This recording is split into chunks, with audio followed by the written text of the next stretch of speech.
তুমি আমায় বলেছিলে কখনো ছেড়ে যাবে না, কিন্তু কেন নিজের দেওয়া কথাটাই তুমি রাখতে পারলে না? জানো, তোমায় নিয়ে আমার মনে হাজারো স্বপ্ন ছিল, কিন্তু তুমি এক মুহূর্তের মধ্যে সব ভেঙে চুরমার করে দিলে। কিসের জন্য প্রিয়? তোমার কি অন্য কাউকে পছন্দ হয়ে গিয়েছিল?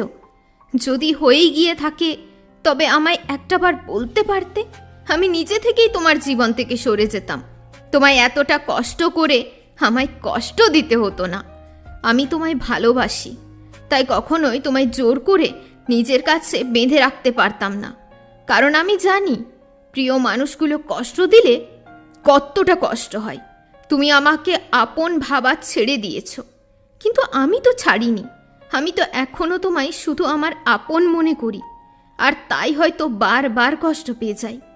একসাথে আমাদের সময় কাটানো, একসাথে ঘুরতে যাওয়া, তুমি সব ভুলে গেছো, কিন্তু আমি তো কিচ্ছু ভুলতে পারিনি।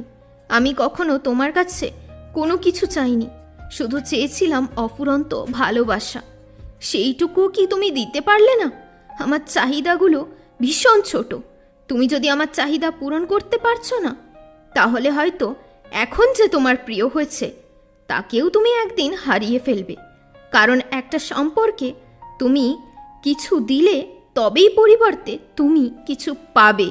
একজনের দিয়ে যাওয়াই আর যাই হোক সম্পর্ক চলে।